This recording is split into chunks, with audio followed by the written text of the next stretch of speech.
Welcome to Faith Talks Wood podcast. I'm Will from Flatwood Acres. I'm Tom from Mountain Valley Maker. And we're a podcast that talks about a little bit of everything from Jesus to joinery. Tom,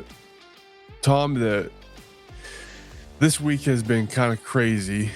At work, it's hard to explain to non-IT people, but that we do have some IT guys that listen. We did a big DR test, disaster recovery test, and it took every bit of energy out of me this week. So I took a day off Friday just to recoup, and then haven't really done much this weekend. Just been home, hanging out with the kids and the family, and not doing too much. How you been?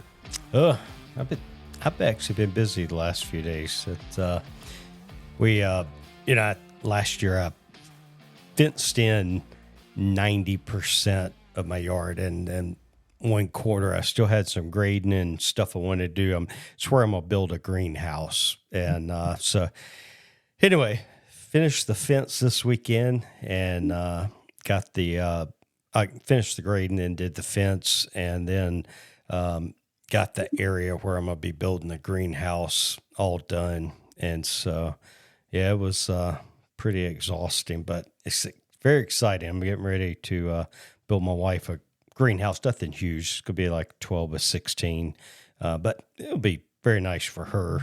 And then put in some more garden beds. And so, yeah. That's awesome. Actually, I lied. My buddy came over yesterday, and we shot a bunch of guns.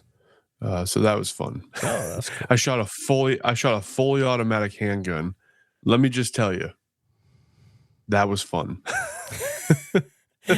How much ammunition did it cost you to enjoy that for a minute?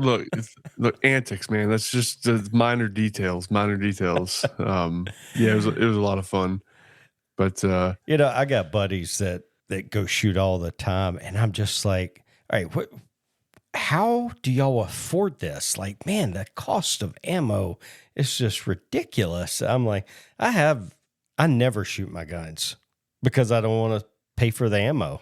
I'm like, I've got the ammo in there, so if you break in my house, you're going to find out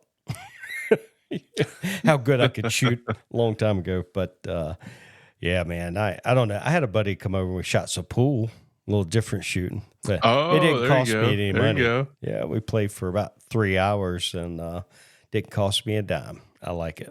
Yeah. You talked about the greenhouse too. So we planted onions. What are they? Beans. And then we've got to do the tomatoes and the peppers yet. And the onions are already starting to go crazy. Like they're sprouting up, Yep. And then we did a whole flower garden with all kinds of stuff in there too. That's cool. So what kind of peppers y'all gonna do? We'll do. My daughter likes any sweet pepper, so green, orange, yellow. Peppers. So yeah, we'll do any of them. I don't really care. Yeah. So banana peppers are by far my favorite. I mean, I do like hotter peppers, and of course we eat a lot of bell peppers and stuff too, but I love banana peppers. Oh my gosh, they're so good. Yeah. My favorite are the red, like bell peppers. They're nice and sweet. Yeah. So, but yeah, so we're getting the garden going. We've got some sweet corn and some sunflowers we want to do, and we're gonna actually do a plot of those on the ground. And we're gonna put the sweet corn a little bit closer to the house because the deer. I will fight off some deer in my corn. Let me tell you what. At 5 a.m., you're going to walk outside to get, and your corn stalks will be gone, man. I cannot keep the deer out of ours. It's so funny. Like, unless you're going to build a true deer fence, a tall fence, like we have a 4-foot, like I call it cattle fence that goes around the perimeter of our property. I have literally watched the deer just hop right over it, stand beside it, and just hop right over it and stand on the other side and eat. It's like, and there's deer print all over my property. So I just figure plant more than I need and share some with the deer. Yeah. We'll see. But anywho, well, we've got some guests on the podcast. I'm excited to hear about them. Tom, why don't you talk about how you get to know who these guys are and yeah. Yeah. So I honestly cannot remember how Daniel and I first connected. Daniel Spitzer is Instagram handle is Rube Countryman, and one of us had commented on something, and then and I can't remember if it was the podcast or what, but then started following each other because we have very similar taste in woodwork. I think he's a little better than me, but it makes some really cool stuff and a wide array. Like most of the time you meet a guy and he builds furniture, or you meet somebody and they're into art, or you meet somebody and they're into wood turning or into carving. Then you meet somebody that just does a little bit of everything. It's like, man, is there a skill you don't have? And that would be Daniel. But Daniel, man, welcome to the podcast, man. I'm excited about having you on today. Tell us a little bit about yourself. Oh, thank you, Tom. I appreciate being on. So I do a little bit of everything because I grew up poor. So you had to learn how to do everything yourself. And then I learned that I actually enjoy challenging myself. So just pushing myself in different skills and things. And the biggest problem I have, which I think most woodworkers have, is that I don't have a big enough shop. Oh, yeah. For all the toys that I want to put in there. So I don't have a lathe. That's the one thing that I keep saying, I'd really love to have one, but I don't know where I'm going to put it. Yeah. So, you know, I follow, like most people, Jimmy DiResta, and he's got like 4 shops and they're all slam full. And I'm like, yep. I think if I had a 5,000 square foot shop, I'd probably find a way to fill it up. You know, yeah. Well, man, yeah. Actually, funny enough, Jimmy DiResta lives only a couple hours from me, and I've got to meet him a number of times. He does Maker Camp in the fall, which is a big deal for a lot of makers in the Northeast. I've got to see him there a few times. I actually just passed him on the highway the other day on my way home from work. I'll be. So, that's funny. Yeah. You know, every time he goes somewhere, he drives, unless he's going overseas. Yeah. Like the dude, every time I listen to their podcast, one with Making It, and every time he talks about going somewhere in the United States, he drives there. Like he is a road warrior. But yeah. Well, man, the name of the podcast is Faith Talks Wood. We know you do woodworking, but the important part is the faith. So tell us your testimony, how you became a Christian, and what that journey's looked like. Sure. So as a kid, my parents and my grandparents, we were, as a family, all Christian based. Actually, my mom was really, really faith based, and we were, as a family, all set to move to Africa on missions. We were going to Africa to become missionaries, and unfortunately, she passed before my baby brother's health was cleared for us to move. From that time on, my grandparents made sure that me and my 2 brothers stayed in church. And like I would say most rebellious teenagers, I kind of got away from the church a bit. And it wasn't, for me, it was, I knew God. I knew God existed. I was just doing a lot of wrestling with having a relationship with God, as a lot of guys say today. So from my teens until my very early 30s, I lived in a way that I said, I know God exists. God knows I'm here. He's got a will for me, and it doesn't matter what I do. I'm still going to fit into the plan he has for me.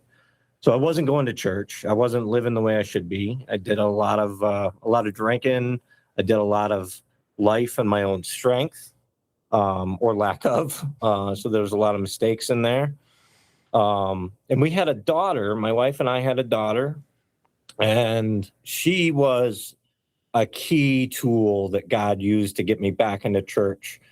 We would be, as a family, we would say prayer on Sunday dinner, around Sunday dinner time. But other than that, we didn't pray. But she would consistently ask us, my wife and I, Daddy, why don't we go to church? We should go to church. And I always knew the answer was, I can't give you the right answer. You're right. We should go to church, but we weren't. Eventually, some friends of ours got us to come to church.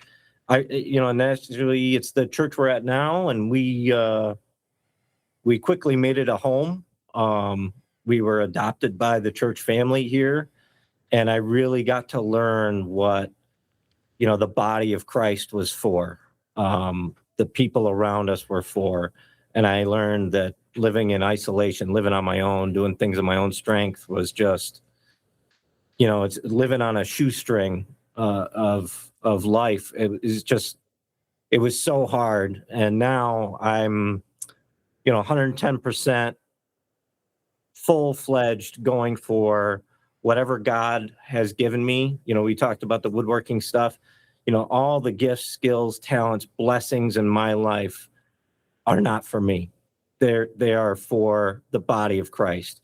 And, that kind of leads to where we're at now. And actually why we're having this conversation even today is because I'm trying to do my best to give everything I've got for God and for what he has, and not just live in my own strengths, but use the gifts that he's given me, the blessings that he's given me for others around me, whether it be in my own community, my own household, my own church, and throughout the entire, and where we're getting at right with this is the entire kingdom of God. It is his kingdom. I'm blessed to be a part of it.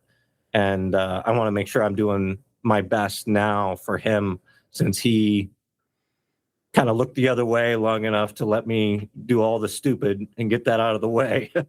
So that's where we are today. That's awesome, man. So clearly you and I, we know the reason we invited you on the podcast today, and it's about how God is using you now in this, I call it an adventure, this mission that you guys are getting ready to go on. And you brought a friend on that's a part of that mission. So introduce your friend, and then tell us about how God is using you guys in the mission field. Sure. So my friend's name is Casey. He and I met in 2022 when I started at church here, and was a big part of that reason why I felt really adopted into this house of God. And he's been a good piece of this house and a good inspiration on my life as well. So, Casey. Yeah. So my name's Casey. I also go to the same church here, Calvary's Love. Obviously, Dan already kind of covered how long we've known each other and how all that came to be. Share your testimony, Casey, how you came to know Christ.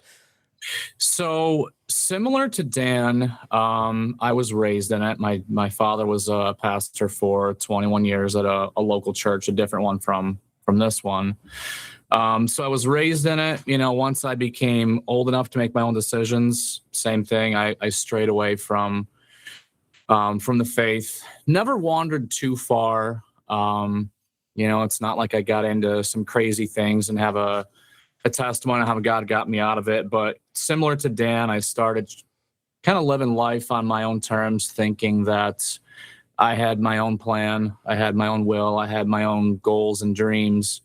And it wasn't until every single one of those fell flat on their face time and time again that I'll never forget the day in my living room in the apartment I was living in at the time. I was 23 years old. Hadn't prayed in a long time, and I basically said, all right, God, I don't have this anymore. I'm trying everything I know to do in my own strength, and things just aren't working. And I just turned things over to him. And it's crazy to see the way that he has just interwoven so many different seasons, so many different things that I've walked through, so many different relationships and people. And, to see a lot of that kind of come full circle as he continues to weave it together it's incredible. That's awesome, man. Mm-hmm. So tell us about the mission you guys are doing and how that all got started and what you're doing with it here. I believe it's in August, if I'm correct. So we call it Project Clean Water. what it is about is we go to the Amazon rainforest in Ecuador, very, very remote region, very primitive, and we'll get more into that. And we install rainwater collection systems. So I guess to give you a little bit of background and also to give you an idea of how we came to be there, my wife had signed up for a missions trip through the church to Ecuador, to the Amazon rainforest. There are 2 missionaries out there who our church supports monthly and have for over 2 decades. The names are Tim and Deb Anderson. They're Assemblies of God missionaries. They've been in Ecuador for 38 years. And they have actually really set down some roots in this region. It's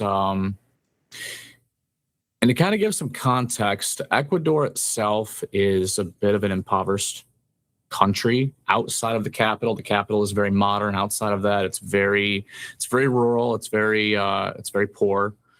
But he's in a particularly remote region that's actually in the Amazon rainforest. And what he's trying to do out there is reach the indigenous people group called the Shuar Indians. They are, most people would have heard of them if they've seen the movie The Tip of the Spear. I don't know if you guys have ever seen that. Yeah, I haven't. Okay. Yeah, it's a movie where these missionaries, it's based on true occurrences, but they flew into this area trying to reach this people group, and they were actually killed by them. Yeah. Yep. And then the one missionary's wife ended up going there herself some years later and really committed to bringing the gospel to these people, and really, really powerful story. So, yeah, it's that people group. Obviously, this was, many decades ago. So that is where their mission is based, and they're trying to reach. There's some 600 and some different tribes and villages within the deep jungle that have not ever been reached by the gospel. And the problem with that is, someone looking like us, you can't just go there. So tell them how you got your heart into this to begin with. So 2023, the church did a missions trip with Tim and Deb Anderson, and Casey and I were both on that trip. Yes. So that's kind of the background on where we were going to try to support everything that they were doing there. They're building a whole campus to train missionaries to send further out into the jungle. And this particular missions trip was geared towards working on a prayer tower that they were building, because obviously we all know the power of prayer, and they wanted this tower to, the premise behind it is to be able to send prayer out into the jungle 24/7 to start trying to break down some spiritual strongholds. So my wife signed up for it, and she tried getting me to, and she's like, "Hey, this would be great for you. It's construction and you're a contractor." I'm like, "Well, that's all brick and mortar, and I don't do that." So pretty much shut it down right away. She committed to going. Couple months later, after the deadline to sign up, God kind of put it in my heart that I needed to go. So ended up going. The door was luckily still able to open, where I was able to be a part of it. Dan was on that trip. That's where we got to know each other a little bit better. Really amazing, powerful trip. But it was actually that trip that opened up a door for me to come back a few months later. I kind of hit on in my testimony different seasons of my life where God is kind of weaving things back together. I used to be a police officer in this area, and trying to make myself marketable as a candidate to become a police officer, I studied Spanish, and then I ended up majoring in Spanish in college. Again, just trying to have some marketable skills as a police officer. So fast forward 10 years, hadn't really had much opportunity to use that, and here we are going to the Amazon rainforest in Ecuador, a Spanish-speaking country. No one really knew that I spoke Spanish. I kind of kept it hidden because I didn't have a lot of confidence in what my abilities still may or may not have been. But some of it came back. So they extended an invitation to have us come back later that summer to be a part of a medical missions trip. There was a group of nurses and doctors coming from the Baltimore area to run a clinic for all the surrounding villages for a week and a half. So we were able to go back, be a part of that, and it was during this clinic that we saw all the widespread health issues that all of these people had that stemmed specifically from a lack of clean drinking water. So to kind of give you an idea of how primitive this area is, especially at this point, virtually no electricity, no running water. These are huts that are put together with whatever they can find in the jungle, and their drinking water consists of streams, rivers, ponds, ditches, anything that they can really get access to. So parasites were a huge issue from the bacteria in the stagnant water. We gave out hundreds of doses of anti-parasitic medication, and we ran out in the first 2 days. Every single kid that came through, the way the moms would so factually say, yeah, there's worms in their stools. Yeah, that's normal. Dehydration was a huge one. So I felt like, we were at the tail end of the trip, and I felt like God was just really putting it on my heart to try to do something about this. So I kind of got together with the missionaries, and you'll see out there a fair amount in the countryside on your way out there, these big rainwater collection systems. There's these gigantic blue containers, anywhere from 500 to 2,000 liters. They're usually set up on platforms outside of the house, and it collects all the rainwater, funnels it into there. And so I was like, hey, how do these things work? I've seen a lot of these. Could this be an option? How can we get these things into the jungle? So we talked through a lot of the logistics of it, and we came up with a plan that we were going to come back the following year with a group of guys that I work with. And we were going to provide and install a handful of these water collection systems. So we came back the following summer. We did one 2,000-liter tank in each of 6 different villages. One of them we put on a school. A couple of them were on like community buildings. And it was helpful, but the problem is these villages are so... Well, there's a lot. They're remote. They're separate. The older people that can't get around have a hard time getting to these community buildings. There's a lot of obstacles. It's not necessarily, there's no hub. It's like rural where it's all strung about on a road, and someone could be a mile and a half from the system that we just installed.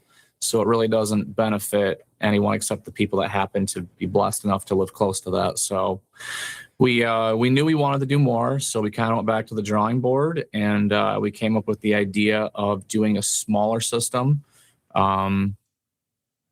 Basically, it'd be maybe 100-gallon tank, something like that. And we would do them on residential homes. So this is where we kind of went a little more, try to think big with it. We raised the money for 60 of these water systems, came back the following year, and, through the missionaries' help and some of the local pastors from the local churches who know the community, know the members, know the dynamic, we started off with some of the elderly and people with special circumstances like widows, some of the church leaders and elders. And one by one, we went through these same 6 villages and just started installing them on people's homes. And then we said, all right, let's keep going. So then we came back the following year, we did 60 more and then 60 more. So we're up to 183 of these systems installed. And we're going back in August to do 60 more. That's incredible. Wow.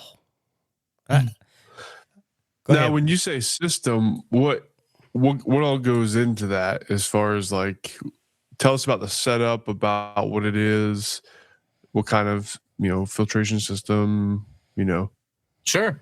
So the way that it works is basically we set up sections of gutters on whatever roof they have. Most of them have, old steel roofs that they've gotten from who knows where.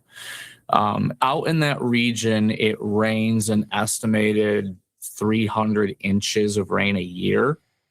I mean, you'll be out there and it'll dump 3 inches in an hour and the sun's back out. It's incredible. So it's taking all of the resources that God has blessed that area with, the rain, it's in the rainforest, collects it in the gutters through PVC downpipes. It funnels it all into this big tank, which we build up on a base. There's a whole overflow system that goes in that keeps the water kind of cycling through it, keeps it from getting stagnant. Then we put a valve down at the bottom. So they open it up. They've got pressurized water on demand. There's a removable lid so they can open it up, take it off, clean it out every so often. So there's no true filtration system. What makes it clean, and I guess clean is a relative term, not coming into contact with the ground, it's avoiding the bacteria that's causing the parasites, which is the biggest thing. And then for the dehydration, it's just giving them on-demand access to this water. So I think we've been doing this for about 3 years. So we go back and we've had the opportunity to check on some of the ones that we've put in just to make sure everything's in good condition. We are probably moving into next year's trips. We're going to have to start doing some degree of education and maintenance, going back and showing people, here's how you drain it out, disconnect it, get in, clean it all out. So it's not a perfect option, but it's giving them a much better option than what they had. And the best part is it's completely renewable. They don't rely on anything from us or anything from anyone else, and they're just using the resources that the jungle provides. That's awesome. And tell us, how much does it cost for one of these systems? So it ends up being about $1,000 by the time we actually get it out into the jungle. The tanks themselves are probably the single biggest factor there. Again, you're in a very impoverished country, so they don't have the same access to a lot of the same building materials that we do. So to get your hands on one of these systems, you'd have to have some degree of money to begin with. But then the other thing is it's coming from basically a hardware store that's 3 hours away and getting trucked out there through the jungle out to where we're installing them. So by the time we get it out there, our landed cost is about $1,000 a system. That's awesome. And so what made me ask you guys to come on is like I said, I've been following Daniel for a while, and I saw a post you did, Daniel, where you personally were trying to raise the money to do 10 systems, I believe it was, on your own. Hey, I'll raise as much as I can get for this as a cause, because I just really believe in it. I've told Casey, I'm like, regardless of whether I actually go on the trip or not, it's just a cause that I believe in so heavily on my heart, because you can, it's one thing to get on a podcast and talk about this and feel the impact that way. But when you're down there and you're looking somebody in the face and you can just see the relief, as you arrive to their home to install this, and the excitement they have because they know what it brings. Mm-hmm. It's just, that's the joy of the Lord right there. Right. And Casey kind of started touching on this a little bit, but the faith side of this thing and the beauty in this as a cause is that, we get to go install this system, give them the joy of having it, and then bring them quite literally life-giving water, right? And then we get to go back and follow up with these same people and just reconnect again with them and bring them a little bit more life and light. And it's not like one of the most beautiful things about it is that everybody that has gone on these trips brings something else with them. I loved how you asked us about sharing our testimony, because every person has a testimony. Every person whether you're on a pulpit or not, is in ministry, and they have an opportunity to bring a little bit of that life of God with them, and that light and that hope. And one of the things that was great is one of the guys that went on this last trip, he vacuum packed, I don't remember how many, 65 stuffed animals into a suitcase and paid and brought them with him. And these are very, I mean, the people that were down there serving they're very proud and resilient people. Mm-hmm. They really are. And they're actually feared. I mean, these people are feared by the rest of the country. When you go through customs and they ask you where you're going and you tell them the region and then it's the Shuar people, their eyes turn into saucers. Because, I mean, I don't want to get into all the history of it, but if you watch The Tip of the Spear, just a movie plug there, it'll give you a little bit of an idea of what these people are. And, I mean, they're legit. They hunt jaguars in the jungle and stuff. I mean, they're very, I said it before, but resilient people. And if you're able to touch their hearts a little bit with a stuffed animal and you make one of their men cry because he's so emotional watching you hand a stuffed animal to his daughter because it's something he may not be able to provide for her, you just show that, you know, it's not just about water. It's so much more than that. It is sharing the joy of Christ. So, you know, we've talked about it many times on this podcast that God gives all of us different gifts. Some of them, you know, like Will, he's given the gift of teaching.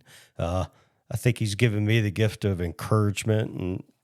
And then, you know, he's given some people the gift of being able to go into the mission field. And some of us don't have that opportunity to be able to walk away from our jobs and go over to another country like that. That takes a huge commitment. And you also, it does help if you're self-employed, and have a contracted business and you could dictate your calendar. But if you work for a corporation, you might not be able to get that time off. But God calls us all to take the gospel to the ends of the earth. And so for everybody listening to this that might not be able to go with you into the jungle to install these systems, but would like to be a part of it, maybe support financially, how do they go about do that? Do you have a link that we could go to donate, or how's that process work? Yeah, so we made a Facebook page because as we tried to explain to people what we're doing, it's hard to really grasp the concept. So every time we go, we make sure we take a lot of pictures, a lot of videos, so we can share all that content. People can see, they have a sort of a glimpse into exactly what we're doing there. And through that, we create awareness, and that helps us with our fundraising, obviously. So electronically, we've created a spot fund account. It's very similar to like a GoFundMe, which we have linked right at the top of our Facebook page. On our Facebook page, it's just Project Clean Water is our Facebook page. And I don't know if there's something we can do to drop an actual link somewhere. But yeah, we could certainly, I get Daniel or you to send it to us. And when Will does the post, we could attach that to it. Will's a computer wizard. He could figure all that out, man. Very cool, man. That's just really exciting. I have so much respect for you guys because I'm gonna be honest with you. Like I've been to other places around the world when I was in the military, and I'll be honest. Like the Amazon rainforest, first thing I think of is big snakes and alligators. You know, and like God tells us do not fear, but I'm like, you created all these things that give me all this fear. And so I have much respect for you guys to go into those places where obviously the shore people there could pose danger, but there's a lot of other dangers there. You know, that, so much respect, and I really appreciate you guys. So let's talk a little bit about woodwork. And I know, you said you're a contractor, Casey, and Daniel, if you do a lot of amazing things, but you have to talk about that wooden sword that you made. Cause that thing is amazing. Everybody go to Rube Country, man. And I don't know how long ago it was you did it, but scroll through there and take a look at the sword. It is off the chain. So tell me how you made that and purpose of it and all. Yeah, sure. So it was actually my pastor, who's a good friend of mine. It was his birthday was coming up. It starts with a 4, and so it was a big one for him. And he was having a lot of heartache about it. And I decided, what's a cool gift for a guy, right? We want guns, we want knives, we want swords. And I decided to make him out of wood, one out of wood. And I wrote, it really is just a big long piece of maple, and I formed it using a belt sander. That's how I formed the blade. And then I made a 2-piece hilt and leather wrapped the handle. And then I used a laser to engrave on it, and it says "Man of God," and I put some scriptures on there. And one of the important ones, right, is what is our sword? It is the Word of God. It is the Bible, and we're all to wield it. We're all to practice with it. We're all to know how to use it. And I think too many men don't do that. And it was just something I wanted to remind him of, as a pastor. Just a side note, and this isn't me blowing my own horn or anything, but I'm in school right now, getting my credentials to become a pastor.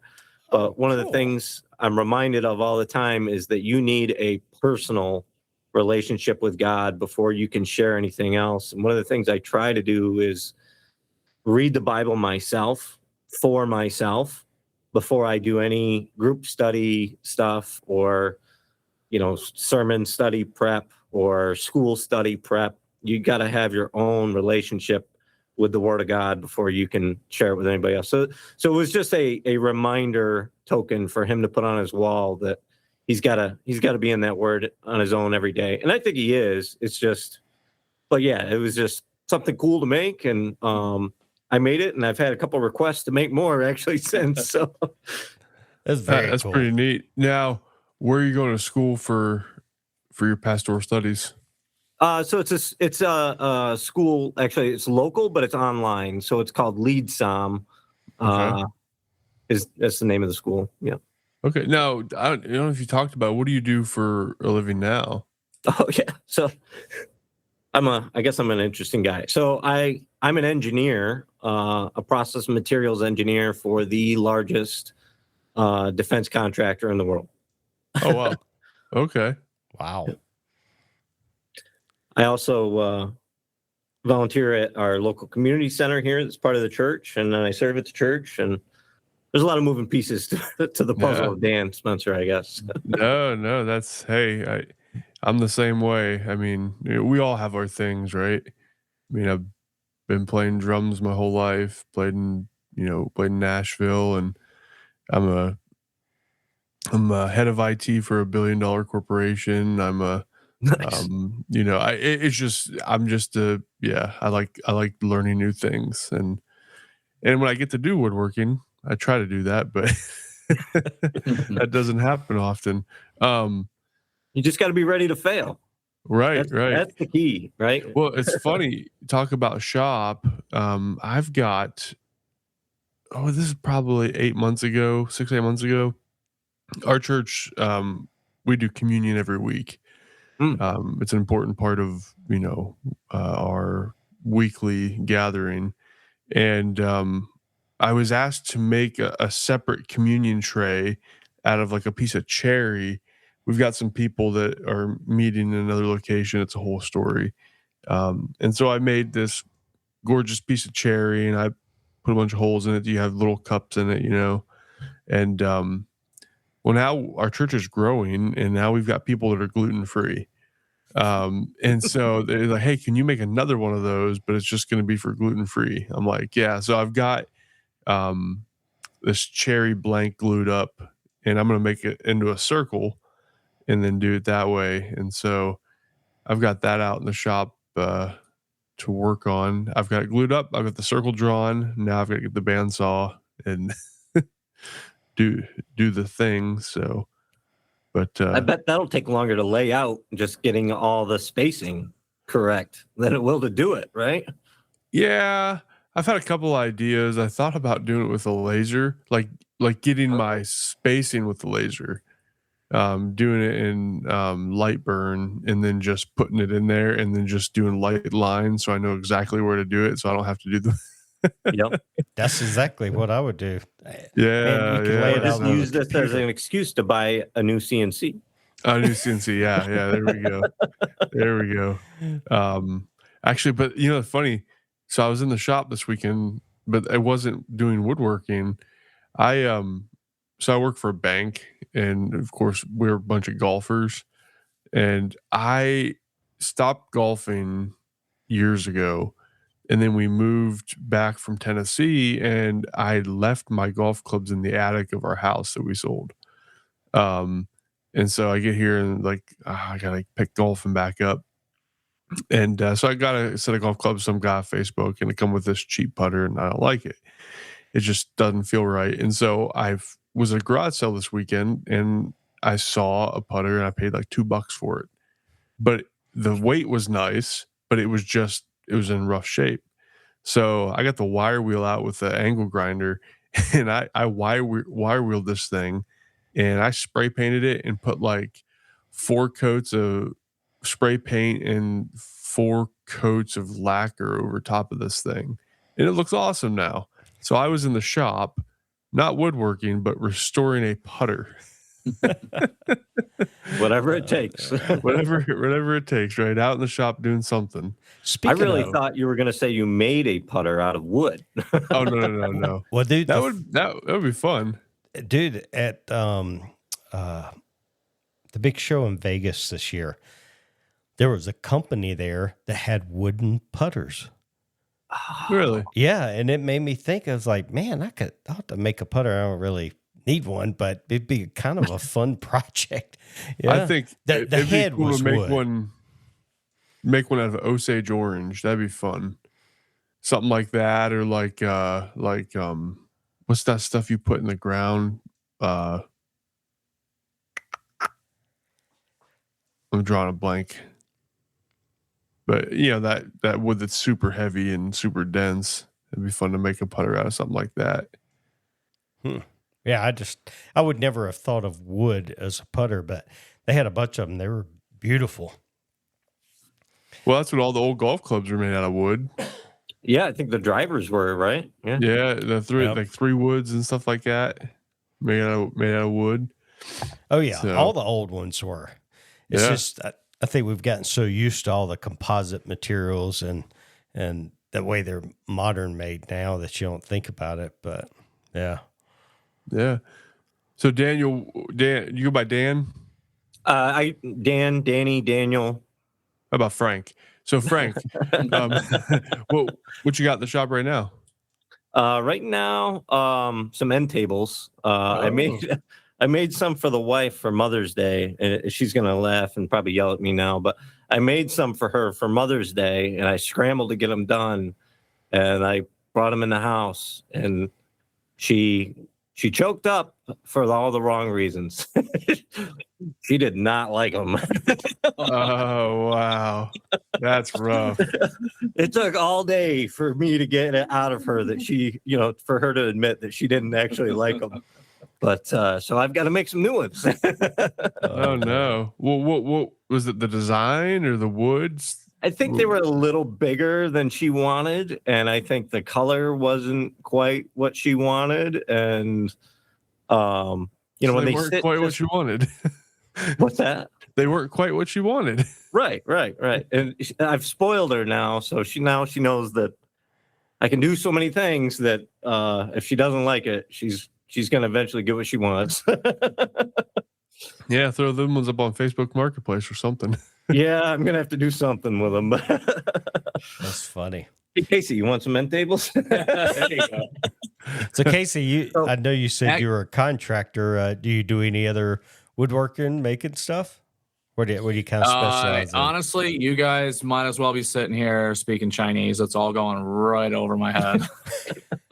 We do some beautiful kitchens, bathrooms, tile work, but not too much in the realm of woodworking. But if I can actually toot his horn a little bit for him, there was I don't remember where exactly we came across it, but there was this big piece of, what was that, mahogany? Oh, from the jungle? Yeah. I don't even know what that wood was. This big slab of just round, I think cut it out of a was- log. I think it was piece of- acacia wood.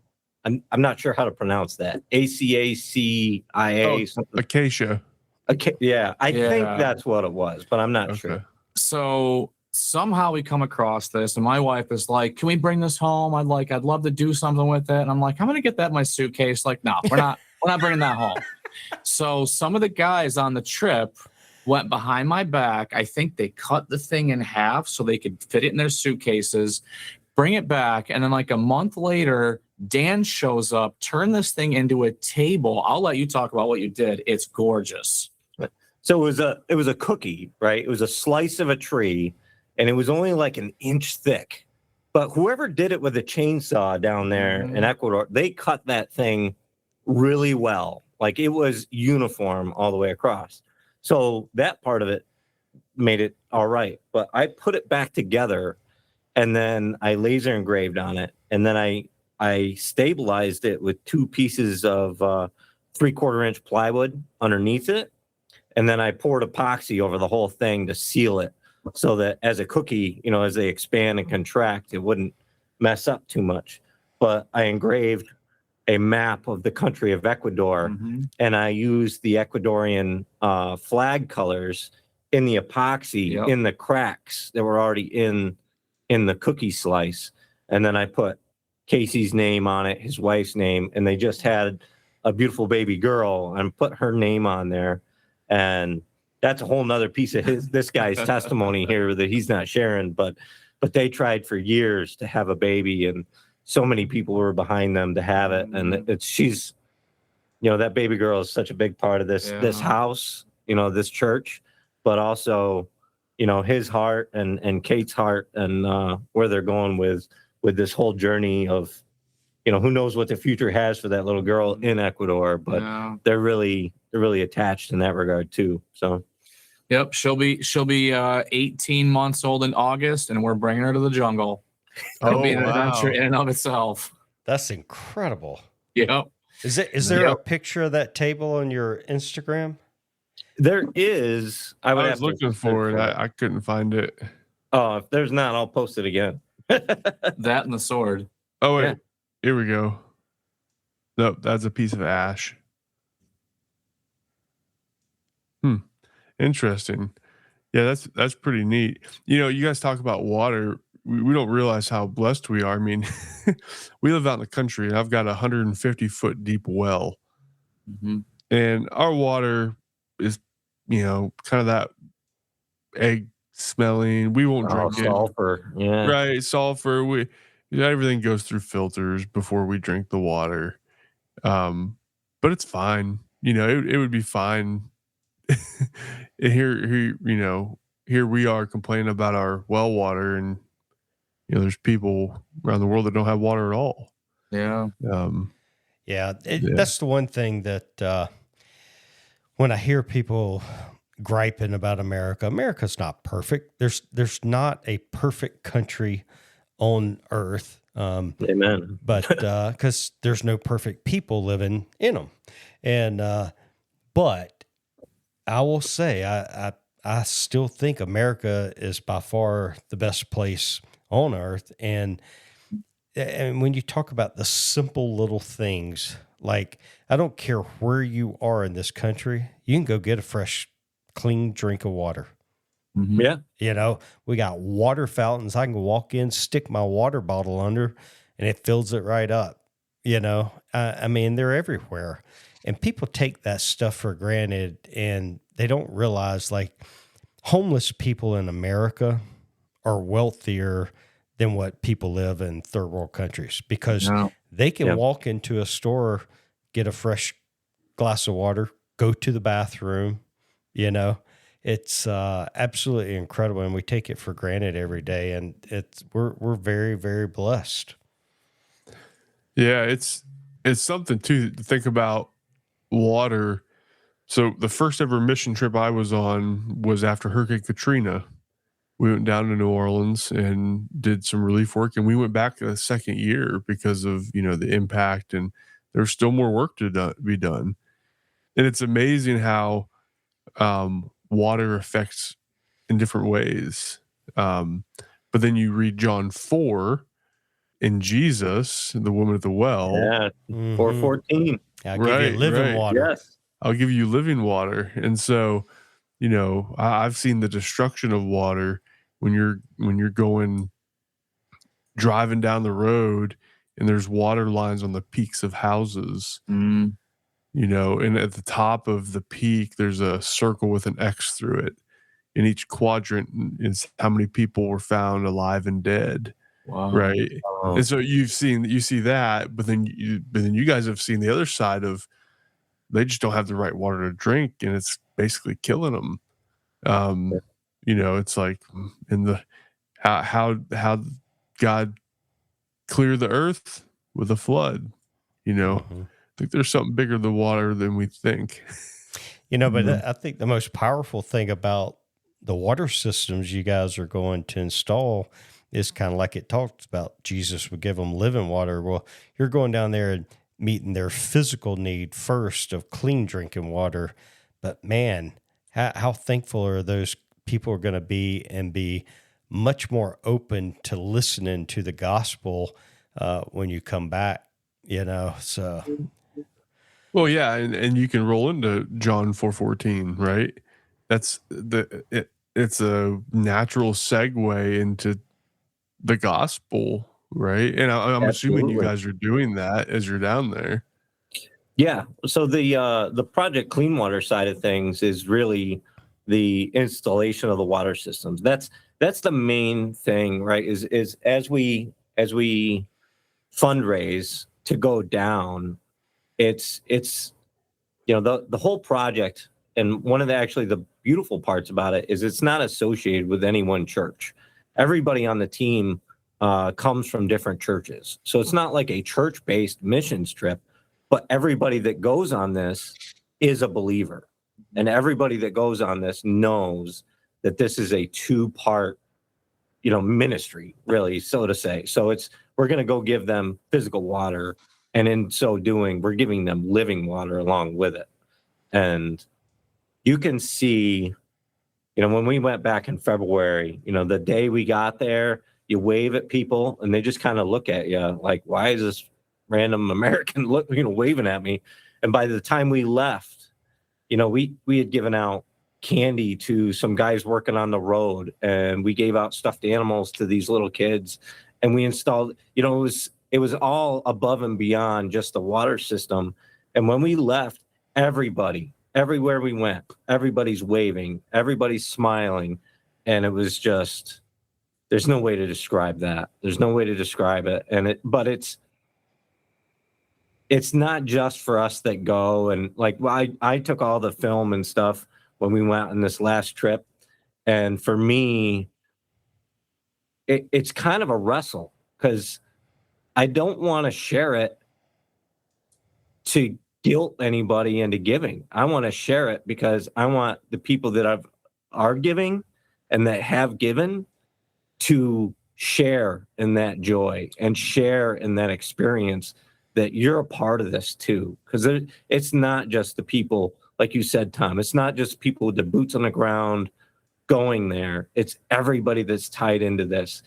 And I don't know, I get reminded a lot about, don't let your left hand know what your right hand's doing, kind of thing. It's we're called to go, we're called to do, we're called that, our fruits that we reproduce are from the Spirit. They're from that joy of giving, and it shouldn't be for the attention. And that's my wrestle with posting videos is I don't want it to be for my attention. I want to stop you right there. Let me interrupt you, because Sure. If you had not shared, Right. I would not have seen it, and you would not be sitting here right now sharing it with our audience. And so I think it's very important that you do share it, because I realize that, you don't want to be boastful about what you did. But in order for there to be another 60 systems next year and another 60 the following year, that's how it grows. And so, and when people can physically see what's happening and seeing a positive impact, then that's how you get to know about it. So don't feel guilty about sharing it, because otherwise I would never have known had you not taken the time to share that post that day. And and it was all the little clips of pictures and videos that you had in that post. I was like, wow, this is awesome. And like, you posted that, and probably within an hour, I sent you a message saying, dude, you got to come on and talk about this, because that's how much of an impact it made on me when I saw it. So I'm really glad to hear that. Yeah. Thank you. Yeah. And it's hard too, the fight between the flesh and the spirit, and trying to do things for God without it coming across the flesh, right? As a fleshly desire, right? Like, I want to do this for me. Look how good I am. But the reality is, when you're doing it in the mindset of the spirit, well, it comes out that way. People can see that. And, I would argue that when you guys are down there, and at first people are like, who are these weird white dudes? but when you leave, they're like, everybody knows you. Yeah, you're giving clean water, but I think it's the John 4:14. It's the reality. It's flowing out of you, that the Spirit of God is flowing out of you, and you're witnessing to people, and you're showing the love of Christ. And that's more attractive than even drinking water, right? Mm-hmm. People are hungry for that. There's a hole in everybody's heart that they're looking and searching for. What does this mean? And a lot of the tribes and different cultures, they have their ideas. They think of this, this thing or this little g God. But when you come to them and you bring them living water, and then you coincide it with drinking water, it's making a difference. But it is a struggle. You don't want it to be about you, but you've got to share it so that God can see so that people can see what God is doing through you. Amen. Yep. Very cool. Well, man, I really appreciate you guys taking the time to come on. And so everybody listening, one, pray about. You could do two things for them. One, if you happen to be wanting to go on a trip, you can reach out and see if there's a way you could be a part. Two, pray about, would God like you to support them financially? And that answer might be yes, and it might be no. He might say, give $10. He might say, give $1,000. Who knows? And then also pray for their mission. You could pray for them every day between now and August when they leave. Pray for that they'd be supplied with all their needs, that all the water systems come through, that they'd have safe travels there. And then while they're there, that they would have opportunities to share the gospel while they're installing these systems. So, yeah, man. But thank you guys for coming on. And I look forward to seeing the pictures and videos when you guys get back in August. Yeah, guys. I really appreciate your time. Coming on. Yeah, I really appreciate your time, guys. Thank you. Absolutely. Thank you very much. Yeah. Awesome. Well, till next week, I'm Will from Flatwood Acres. And I'm Tom from Mountain Valley Maker.